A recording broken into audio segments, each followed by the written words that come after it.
Bismillahirrahmanirrahim. Assalamualaikum warahmatullahi wabarakatuh.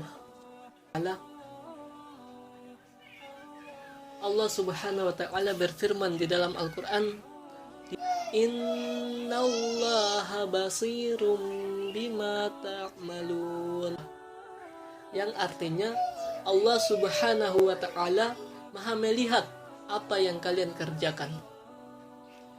Allah subhanahu wa ta'ala itu mempunyai sifat, mempunyai nama Al-Basir, maha melihat. Dan penglihatan Allah adalah penglihatan yang paling sempurna. Segala sesuatu yang paling besar, bahkan yang paling kecil, yang paling tersembunyi, Allah bisa melihatnya. Walaupun itu ada dalam hati kita, Allah bisa melihatnya. Karena Allah lah yang menciptakan segala sesuatu. Allah lah Rabb semesta alam yang Maha Esa. Ia berkuasa atas segala sesuatu. Tidak ada yang bisa luput dari penglihatannya.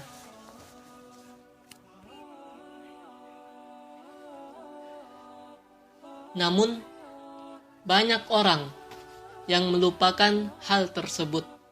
Sengaja atau tidak, banyak orang yang lalai dan melupakan bahwasannya Allah maha melihat atas segala sesuatu yang mereka kerjakan.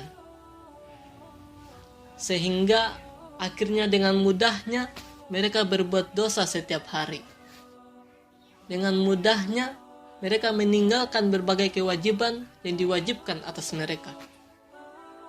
Maka dari itu sangat penting untuk kita menumbuhkan iman ini, menumbuhkan rasa ini, menumbuhkan kenyataan bahwasannya Allah subhanahu wa ta'ala itu maha melihat segala sesuatu yang kita kerjakan, walaupun itu hanya pemikiran di dalam hati kita. Allah maha melihatnya dengan jelas, sangat jelas.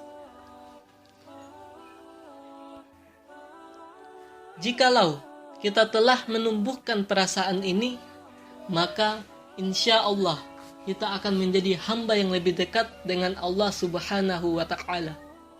Kenapa? Karena kita bisa menjadi lebih menjaga diri kita, menumbuhkan perasaan itu, menumbuhkan iman itu, bahwasanya Allah maha melihat atas segala sesuatu, dapat menjadi benteng untuk diri kita dalam menghadapi berbagai bisikan setan dan bisikan hawa nafsu yang jahat. Contohnya, ketika kita mungkin menjadi seorang penjaga toko, lalu ada seorang pembeli yang membeli suatu barang. Qadarullah, ia membayarnya kelebihan, dan ia tidak sadar. Kita juga tidak sadar. Kita sadarnya pas orang tersebut telah pergi. Maka saat itu terjadi terjadi perlawanan antara bisikan setan dengan iman kita. Jikalau seseorang telah menanamkan di dalam dirinya, telah berusaha untuk menyadarkan dirinya akan fakta yang terjadi bahwasanya Allah subhanahu wa ta'ala itu maha melihat apa yang terjadi, apa yang ia kerjakan, maka saat itu terjadi perlawanan antara bisikan setan sama imannya. Setan membisikkan, ambil saja, sama-sama nggak tahu, orangnya juga sudah pergi kan, insya Allah untung. Iman kita tuh membisikkan lagi, hei, jangan kamu ambil. Tahukah kamu bahwasannya Allah itu maha melihat apa yang kamu kerjakan, dan itu uang haram. Uang haram tidak halal bagimu untuk menyimpannya. Wah, akhirnya terjadi perdebatan dalam dirinya. Insya Allah kalau orang sudah sadar akan bahwasanya Allah subhanahu wa ta'ala itu maha melihat apa yang ia kerjakan, maka sangat mudah baginya untuk mengalahkan godaan setan. Itu akan menjadi senjata yang sangat ampuh untuk menjadikan dirinya sebagai diri hamba yang beriman kepada Allah, hamba yang bertakwa, hamba yang takut berbuat dosa, karena ia sadar Allah subhanahu wa ta'ala itu melihatnya dengan sangat jelas. Tidak ada sesuatu yang tertutupi antara ia dengan Allah. Ada dulu kisah yang diceritakan oleh junjungan kita Rasulullah Shallallahu Alaihi Wasallam. Beliau pernah bercerita kepada para sahabat tentang kisah 3 orang yang terjebak di dalam gua. 3 orang ini mereka terjebak di dalam gua. Pintu gua tersebut tertutup oleh batu yang sangat besar sehingga mereka tidak bisa keluar. Mereka sudah berusaha dengan berbagai macam cara, upaya, namun tidak berhasil. Akhirnya mereka pun berpasrah kepada Allah Subhanahu wa taala dan mereka mulai berdoa. Mereka mulai berdoa, memohon pertolongan Allah Subhanahu wa taala dengan memakai wasilah amal mereka. Lelaki pertama ia berdoa, "Ya Allah, dulu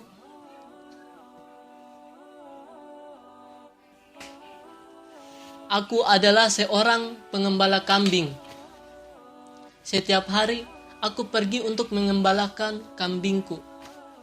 Lalu pada malam hari, pada sore hari, aku pulang ke rumah untuk memberikan orang tuaku susu untuk diminum. Kemudian setelah orang tuaku minum, maka aku akan memberikan susu tersebut untuk istri dan keluargaku. Namun suatu ketika saat aku pulang, saat itu aku sangat sibuk dalam pekerjaanku sehingga membuatku pulang telat. Saat aku sampai ke rumah kedua orang tuaku, ternyata mereka berdua telah tertidur lelap. Lalu aku pun tidak berani membangunkan mereka. Sehingga aku berdiri di situ sambil memegang susu yang aku bawa menunggu mereka bangun. Sedangkan anak-anakku sudah merengek meminta susu di bawah kakiku. Namun aku menghiraukan mereka karena aku ingin orang tuaku yang pertama meminum susu dari hasil kerjaku. Akhirnya aku pun menunggu sampai mereka bangun. Qadarullah, ternyata mereka bangun pas terbit fajar, pas subuh. Maka ya Allah, jikalau aku melakukan hal ini hanya untuk mengharapkan ridho-Mu, tolong bukakan kepada kami pintu gua ini ya Allah, agar kami bisa keluar. Akhirnya pintu gua itu pun bergeser sedikit, namun mereka masih belum bisa keluar. Lalu laki-laki yang kedua pun ia ikut berdoa. Ia berdoa dengan berkata, "Ya Allah, dulu aku sempat tertarik kepada seorang perempuan. Lalu aku pun kalau bahasa sekarangnya menembaknya. Namun ia menolak permintaanku. Lalu pada suatu saat perempuan tersebut ia sedang kesusahan. Ia sedang membutuhkan uang. Akhirnya aku pun meminjamkannya uang berapa ribu dinar. Lalu aku memakai syarat bahwasanya ia harus menyerahkan dirinya kepadaku. Akhirnya tibalah di saat kami berdua sudah ada dalam satu kamar, yang mana kamar itu tertutup pintu dan jendelanya. Tidak ada seorang pun yang dapat melihat kami. Lalu saat aku telah duduk di antara dua pahanya, perempuan itu berkata, "Wahai fulan, takutlah kepada Allah Subhanahu wa ta'ala." Maka seketika itu tubuhku pun bergetar. Aku menjadi takut kepadamu ya Allah, sehingga aku pun langsung berdiri meninggalkan perempuan itu. Dan aku berkata kepadanya, "Ambillah semua uang yang aku berikan."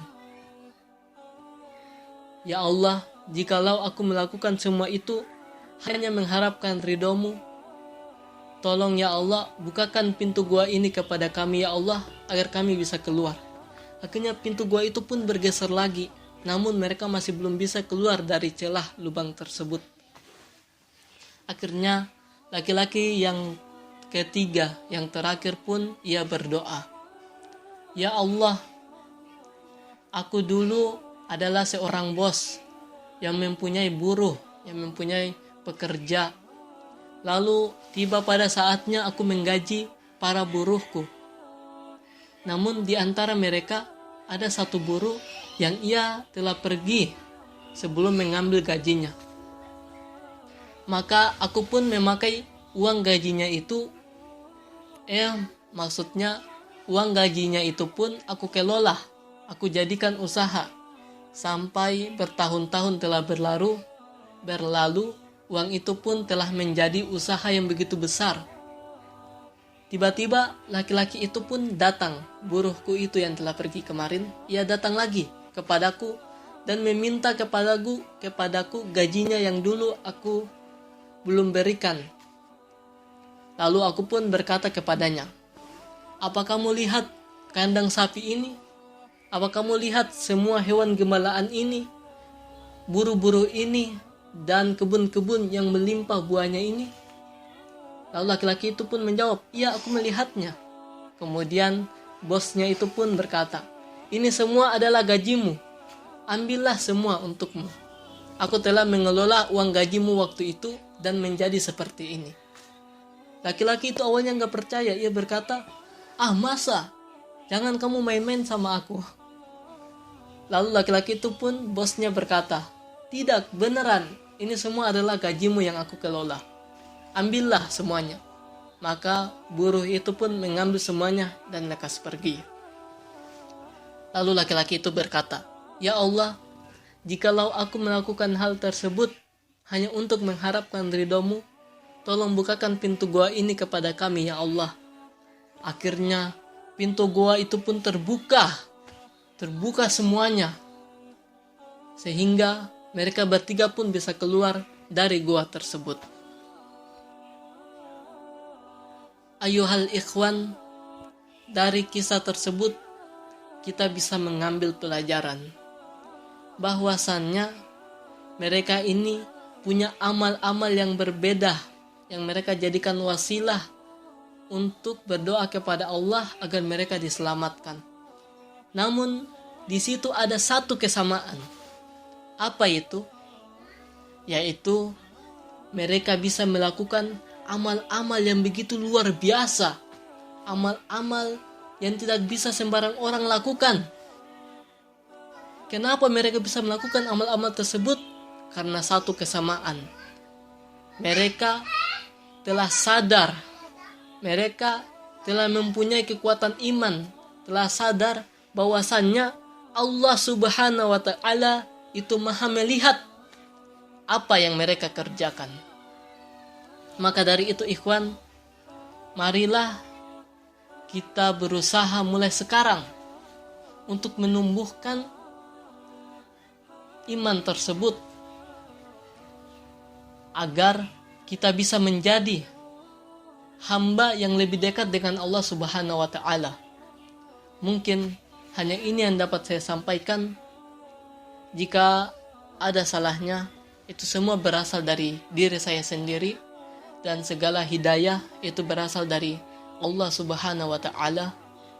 Aqulu qouli hadza wastaghfirullahu li wa lakum wa lisairil muslimina min kulli dhanbin fastaghfiruh innahu huwal ghafurur rahim. Wassalamu alaikum warahmatullahi wabarakatuh. Jazakumullah khairan karena telah menonton video kami.